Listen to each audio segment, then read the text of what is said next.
Hi, hello. We are going to be talking about the 7-star Psychic Mewtwo raid and what Mew you should make for the 7-star Mewtwo raid. Now, this video is coming out on Tuesday. I'm sorry it's late. I was in Japan for 3 weeks. Just got back.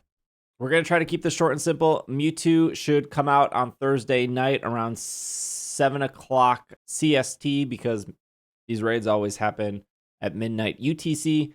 That's how time zones work. And you should be using Mew. I guess that's the whole point of this video is there's no other Pokemon you should be using. You should be using Mew. Everyone gets a free Mew. Everyone can connect to the mystery gift, download the Mew. You'll get a random Tera type. And there are some Tera types that are better than other Tera types, but if you got a bad Tera type, that's okay. I have a build for you. One of the best Tera types is probably going to be the Bug Tera type. And if you've done the 7-star Samurott raid like 3 times, you should have enough shards to change that to the Bug type Tera. But if you don't, there are Blissey raids happening right now, and you can do a handful of Blissey raids, and then you should have enough shards to change that to whatever Tera you want. We'll get to that stuff. Let's talk about Mewtwo real quick. Mewtwo is a Psychic-type Pokemon. It should have the ability Unnerve, because that's the hidden ability. Unnerve makes it so you can't use berries. So I do like the Citrus Berry in raids. I do think it's a very helpful item. 5, 6, and 7-star raids, but we can't use any berries here. That's okay. But Mewtwo is specifically weak to Bug, Ghost, and Dark, and it resists Psychic, and it resists Fighting. As it turns out, if you got a Fighting-type Tera Mew, that's probably the worst Tera type you can get, because not only does Mewtwo resist Fighting, it is super effective against Fighting, so you don't want to ever terrestrialize that. Although I do think that Acid Spray Aura Sphere Mew is good for other 6-star raids that is specifically not, maybe if you have a different Mew, maybe set your Fighting Tera type 1 aside, maybe use a different Mew. Mewtwo has a crazy special attack stat of 154, and it does have a speed of 130. Mew only has a speed of 100, so that means Mewtwo will outspeed all the Mews, but we actually have a way around that, and that's a little technical, so we'll get to that when we get there. And then the 154 is what we're worried about, and we have things to deal with that as well. On top of that, Mewtwo has a really, really diverse moveset. It does have its signature move, Psy Strike, so if you do not know how Psy Strike works, I did actually a video about Mew and Mewtwo that you could create for 6 and 7-star raids, and I actually go and talk about Psy Strike here. But Psy Strike inflicts damage based on defense, not special defense. A really good example of how this works is Blissey. Blissey has an incredible special defense stat. So when you bring Blissey to a special raid, it survives everything because its special defense stat is so high. Blissey's physical defense stat is terrible. It's about 10, which is the equivalent to a Pidgey. Actually, maybe think a Pidgey is 15. It's a really, really bad stat. So even though Blissey has an incredible special defense stat, Psy Strike ignores that and looks at the defense, and it's actually able to one-shot a Blissey. Light Screen still affects this directly. I know because it's targeting the defense, you would think that you would need a Reflect, but because it's still a special type move before it hits you, Light Screen will reduce the damage of this. We're not bringing Blissey or any other Pokemon. We're just going to bring Mew to these raids, and we'll go in depth for that in a second. So we have to worry about quite a few moves.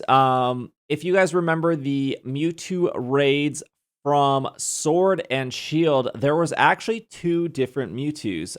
There was a special Mewtwo that knew Calm Mind and Nasty Plot, and it knew Psychic, Blizzard, Fire Blast, Ice Beam, Flamethrower, Aura Sphere, Focus Blast. We're taking all of these moves into consideration when we build our Mews. There was also a physical type Mewtwo that had Fire Punch, Zen Headbutt, Rock Slide, Earthquake, Brick Break, and Bulk Up. And we're going to take those into consideration as well. And I think the takeaway here is there was 2 Mewtwo's at the time, and I think it's very possible for them to be 2 different Mewtwo's this time around. And I also think it's possible for Mewtwo to be EV trained during the fight. The only 7-star raid boss that had EVs was the 7-star Pikachu. Oddly enough, that Pikachu also was holding a held item. And when we removed the held item from the Pikachu using a move like Knockoff, that raid became significantly easier. But I would like to imagine that this is our first legendary 7-star raid. I would imagine that it would be tougher than any of the 7-star raids we've had up to this point, and they would take things they've learned from the Pikachu raid. The Pikachu raid had EVs, it had a held item, and it also started with a raid shield. On top of that, Pikachu had more health than any other raid boss. So I think all of those points I just listed can go into Mewtwo, on top of the fact there might be two Mewtwo's. There might be a physical Mewtwo and there might be a special Mewtwo. We won't know yet, but my raid builds should cover those options. Okay, so before we look at the 3 Mew builds I have, let's talk about why Mew.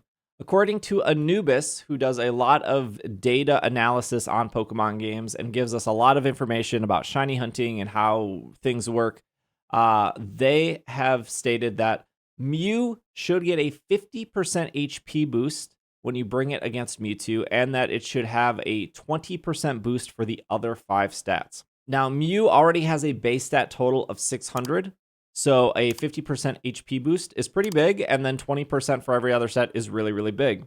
Now, if we take a Pokemon that would, on paper, be very good against Mewtwo, which would be Spiritomb, Spiritomb only has a base stat total of 485, and Mew has a base stat total of 600. And Mew is also getting a 50% HP boost and a 20% stat boost in all its other stats. So it's, unless Spiritomb is doing something that Mew cannot do, maybe Infiltrator, I guess, there's just no reason to bring a Pokemon like this when Mew just does everything better. This is the same as Blissey. Like I said, Psystrike pretty much destroys Blissey, and Mew can do everything Blissey can do and not get completely destroyed by Psystrike. The only Pokemon that I think might be okay that isn't Mew would be Corviknight, and that's only because Mewtwo has access to the move Mist. So we saw this with the 7-star Inteleon, where Mist would prevent moves like Acid Spray or Struggle Bug from lowering its stats, and those are probably the 2 most important things we're gonna do going into this raid, which is lowering Mewtwo's special defense with Acid Spray to benefit our entire team, and then to lower its special attack with Struggle Bug to prevent it from getting too powerful. So if Mewtwo opens up with Mist, which I don't think it will because they've already done that gimmick, Corviknight is the best defogger to use to clear the Mist. So in worst case scenario, if Mewtwo has Mist, we would need 1 person on your team to bring Corviknight. They would defog. They could probably also Light Screen Reflect, hold Light Clay, and then, I don't know, last move could be like Taunt or Helping Hand or something. We would just want Corviknight to be super bulky to control the flow of battle so everyone else can do damage.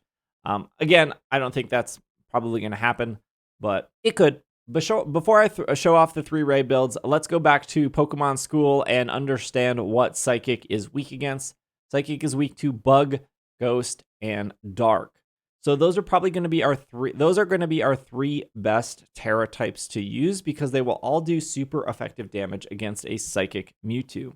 I know what you're saying, Steve. Which one is the best one? Unfortunately, there is no perfect Tera type here. Every Pokemon, every Tera type will have a weakness. And so that's why it's very important to have like a Light Screener or a Reflector or using moves like Struggle Bug and Chilling Water to control damage output. So Bug would be weak against a possible Flamethrower or Fire Blast that Mewtwo could learn. It would also be weak to Rock Slide, which is what the Sword and Shield Mewtwo had.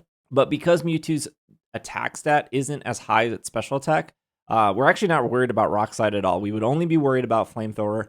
We would only be worried about Flamethrower and Fire Blast. Now, Bug does resist Grass Fighting and Ground, so if Mewtwo had Aura Sphere or Focus Blast, we would at least resist that when we Terastallize. Next up would be Ghost. Ghost would be weak to a possible Shadow Ball or a possible Dark Pulse that Mewtwo could learn. It would not be getting hit by Aura Sphere anymore or Focus Blast because obviously Fighting cannot hit that. And then finally, speaking of Aura Sphere and Focus Blast, that would be the Dark type weakness because Dark is weak to Fighting, but we wouldn't have to worry about the Shadow Ball or the Dark Pulse. So you can see that they all have pros and cons, but there's not a perfect Tera type here to Terastallize to. Keep that in mind as we go forward with the raid builds. The first raid build is going to be a support Mew raid build. So if you got an Ice type Tera, a Water type Tera, a Fire type Tera, those aren't particularly good. So the first build here is going to be a build that doesn't even need to Terastallize at all. It's going to be a Mew holding a Light Clay. Light Clay extends the time from Light Screen and Reflect from 5 turns to 8 turns, which means in between you can do more stuff and not worry about resetting Light Screen and Reflect. So I would play this by opening with a Light Screen, since we know Mewtwo is more special. And if Mewtwo is a mixed attacker, which is completely possible, we've seen a lot of mixed attackers throughout the 7-star raids. A good example is Typhlosion. Typhlosion actually had a really mediocre attack stat and a really good special attack stat, but it still had 2 physical moves. So that's why we're running both Light Screen and Reflect. Now, when the 7-star raid actually drops, and if there is only special attacks, obviously we can drop Reflect for a Helping Hand or a Taunt or something else that you would like. But this is going to be our core set. This Mew is pretty much going to Light Screen Reflect, and then it is going to Life Dew over and over again to heal your team. Because it's using Life Dew, you can save your cheering for either defense or attack cheers. And then your last move is pretty optional here. I think Struggle Bug is probably the safest for randoms. If you are playing with a coordinated team, you could actually probably lean into Helping Hand, and you could start Helping Hand the main attackers. Or you can never go wrong with Acid Spray, again, if you're playing with randoms. And for some reason they're not running Acid Spray, you can do that as well. So yeah, this Mew is really great. You don't have to terastallize it at all. Again, you're going to be opening up with Light Screen and Reflect, and you're going to be spamming Life Dew. Do PP max your Life Dew. The next Mew is the Mew that I am probably going to run, which is a Mew holding the Assault Vest. So all 3 of these builds are around 3 different held items. The first one was being Light Clay. The second one is being Assault Vest. Assault Vest is a really cool item. It will boost your special defense because we know Mewtwo is a special attacker. So this will make you more bulky than the other 2 Mews here. But it doesn't let you use a status type move like Thunder Wave, like Light Screen, like Taunt because you are holding the Assault Vest. The moveset that I have here for this Mew is Acid Spray, Struggle Bug, Pollen Puff, and Pounce. And then the optional moves of maybe Chilling Water if there is an actual physical Mewtwo versus a special Mewtwo. And then Psychic Fangs in case Mewtwo has Light Screen and Reflect itself. We can use Psychic Fangs to break those shields. So Mewtwo becomes a little squishier. Now, the interesting thing here is Pounce. Pounce is actually a physical type bug move. It's not a special type bug move, but that doesn't matter. We're not using Pounce for damage. We're actually using Pounce for speed control.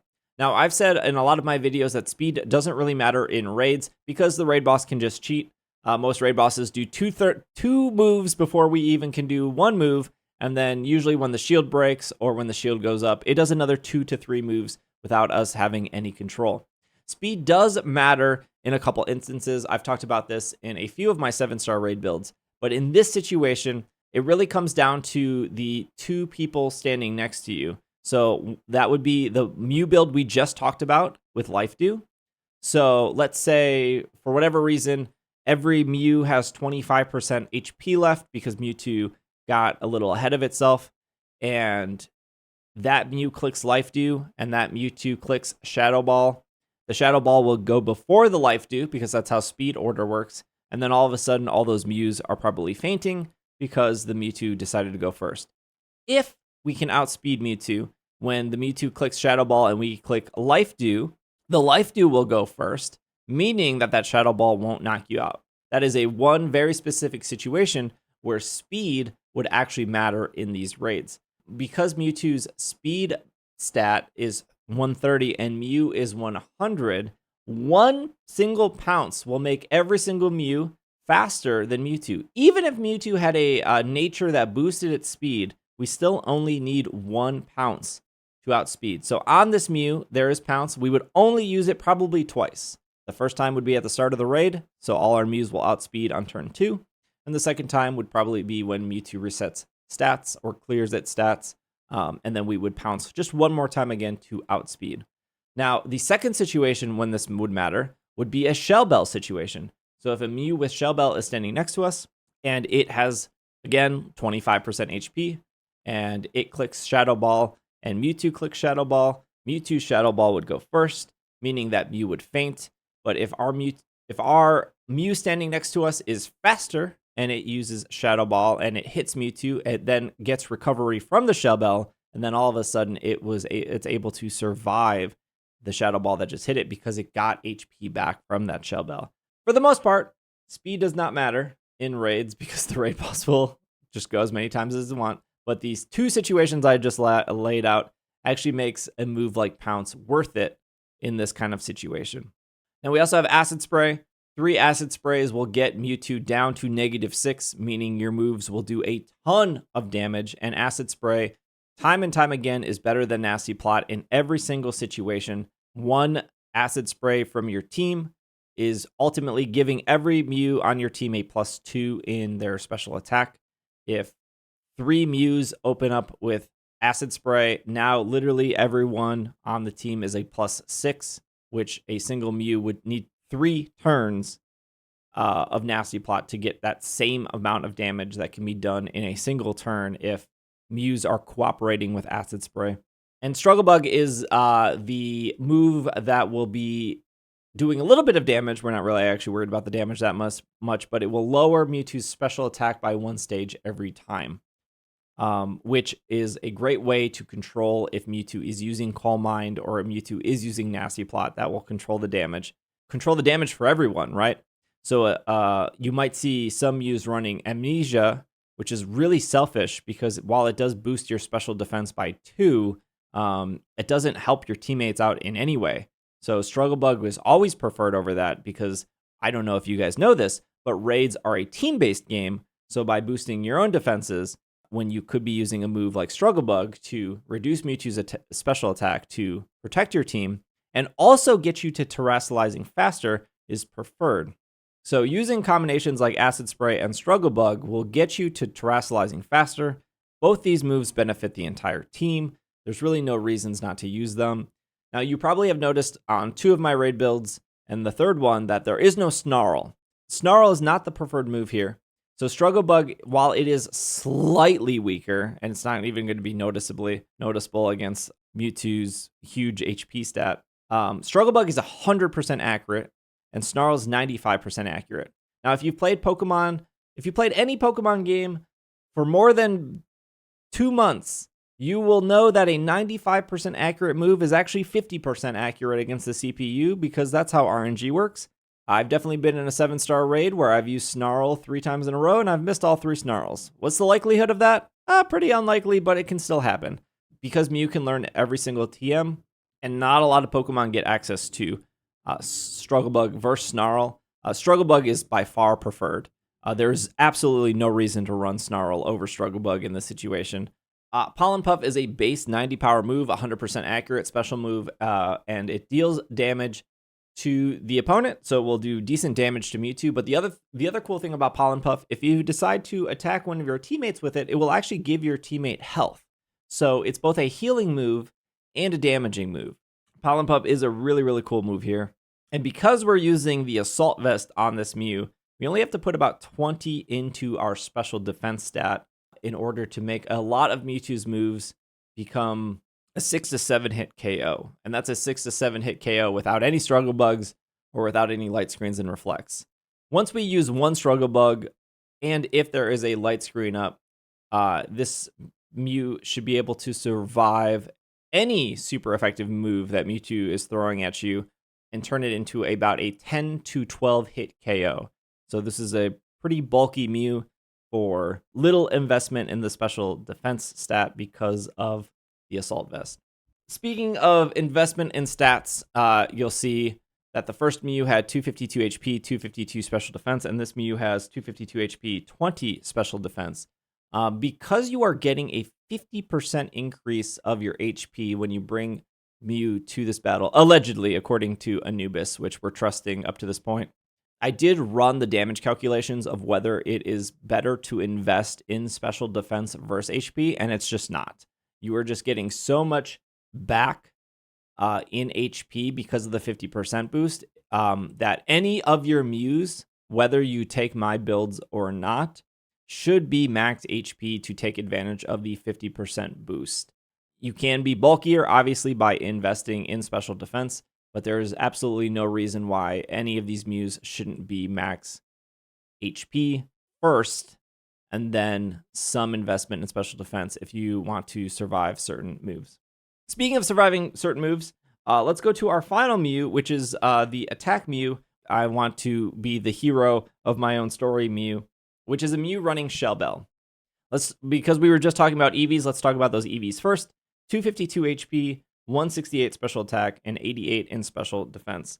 Because Mewtwo has possible special super effective moves like Shadow Ball, like Dark Pulse, we want to be able to ensure that we survive these. A lot of my calculations put it that without a light screen or without a struggle bug, Mewtwo is in a 3-hit KO range if it uses Shadow Ball or if it uses Dark Pulse.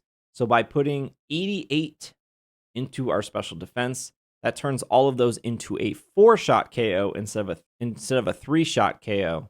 Once light screen or once struggle bug starts being used, obviously, we become more bulkier.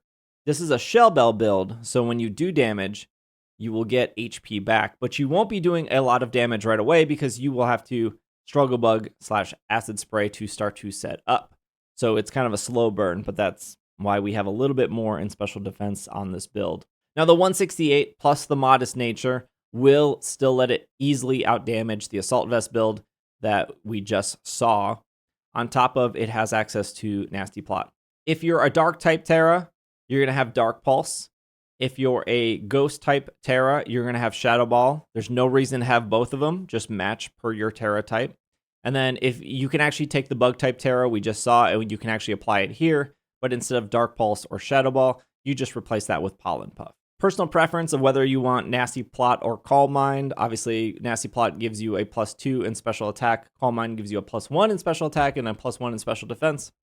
That's just a playstyle thing. Obviously, one does more damage, but one makes you more bulky. Completely depends on what you prefer. I don't think either one is wrong. The last thing I didn't really talk about is Taunt. It's highly likely that Mewtwo has Calm Mind or Nasty Plot or Bulk Up, something to increase its stance. And Taunt would prevent that. But Taunt doesn't work when the Raid Shield is up. So that's why I think we just kind of lean into Acid Spray or Struggle Bug. Because even if the Raid Shield is up, we will be able to lower those stats through that. And I do think that this is maybe a situation like the 7-star Pikachu where it might start with a shield right away. Or I just think that it's possible that it could have 2 shields. I think it could start with a shield and then it can reapply a shield later on. So I'm not super sold on forcing Taunt onto one of these builds when, if it Nasty Plots and every one of our Mews knows Struggle Bug, the second you see it Nasty Plot, just every Mew switch to Struggle Bug, and it's +2 now because of Nasty Plot. Before, Mews just use Struggle Bug, so now it's -2. So I think that's just a better, more safer way to deal with situations. Again, if we look at that 7-star Inteleon, it uses Mist on turn 0. We can't even Taunt to stop it because it's using it before we even get a chance to attack. So I hope that's helpful. If you made it to the end, feel free to like, comment, subscribe. That really helps out and gets more people to share this. I'm sorry this video was late. If you need help with Mewtwo, I will be streaming on Thursday night when Mewtwo debuts. I might be a little bit late because I do have a meeting right before Mewtwo debuts because I'll be over at PAX, so I have a bunch of meetings. But I promise I'll be on Twitch. I'll be streaming. I'll be helping as many people get through Mewtwo as possible. So you can come over to twitch.tv/PKMNcast if you need help. And if there's any changes of these Mew raid builds, I'll let you know. But I did spend 2 days calculating damages and including the 20% and the 50% and all that stuff. So I'm super excited for these Mewtwo raids. I think they'll be a lot harder than people are anticipating. So hopefully with a combination of these 3 different Mewtwo's, it will be a cakewalk. Also, side note, I didn't mention this. For the first Mew, the support Mew, you only need one of those on a team. That's it. That's maybe the one weird exception here, is if you like playing support, if you like being a healer, that's great. That's fantastic, especially if you have a bad Tera type and you don't want to terastallize. Totally good, but we don't need 2 Mews with Light Screen Reflect, Life Dew. Probably counterproductive there. So healing Mew, 1 per team. But then the other Mews can be any set of combinations. And yeah, I think that's it. Thanks for watching. Thanks for making it to the end. I will see you guys next time. Bye.